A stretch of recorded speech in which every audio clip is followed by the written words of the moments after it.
What signal is gold sending you right now? Well, precious metals in general have been sending this signal for some time this year. I mean, obviously, very strong performance across the board, and silver now outperforming gold, actually, on that ratio that a lot of metals players watch. So pretty much a signal of concerns around debasement of currencies or inflation containment and the activity of central banks going forward, particularly major central banks. There's, of course, other supply and demand factors, such as sort of reserve managers acquiring more precious metals.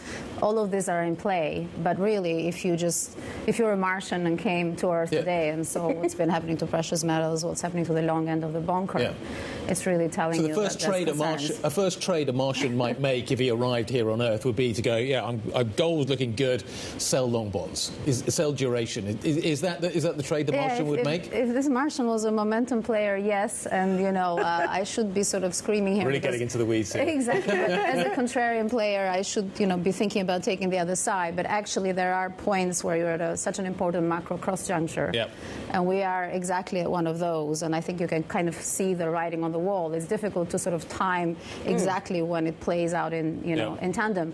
But I think personally, it has begun, and this is really the time where we're starting to take quite a bit of that right tail, if you like, on inflation risk. So you're pricing obviously perfection in markets. We know why, right? So conditions economically are okay.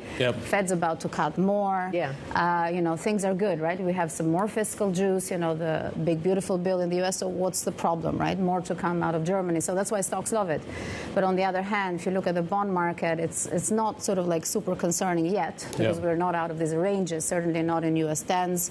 But if you look at JGBs, you look at UK 30s, actually they've been leading. Those are the leaders. Germany has caught up. And actually what's happening with France long end is also concerning. So these are the concerns that are clearly affecting the long end of the bond market, or in some geographies. And then, to Guy's point earlier, can gold and stocks continue to rise together, or are we at an inflection point in that relationship as well? Is gold telling us something about where stocks will head?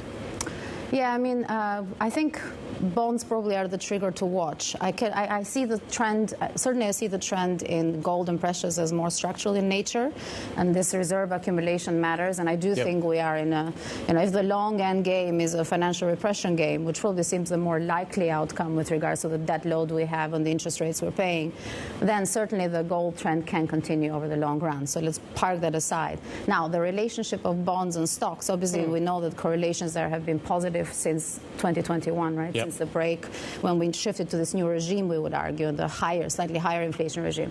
Then, what happens to bonds matters. So if the sell-off is orderly, as we've been seeing, and it's actually driven by sort of better growth expectations or broad, no big concerns, if you like, then it's okay. But I think if we shift in this pendulum where the sell-off becomes more nasty, which is the bit that I worry about, if you like, when I go to bed, that's a different dynamic for stocks. So I would say probably not just yet, but how we digest this supply, how sentiment shifts now, and what happens to those inflation numbers in the next 2 to 3 months, I think will be important.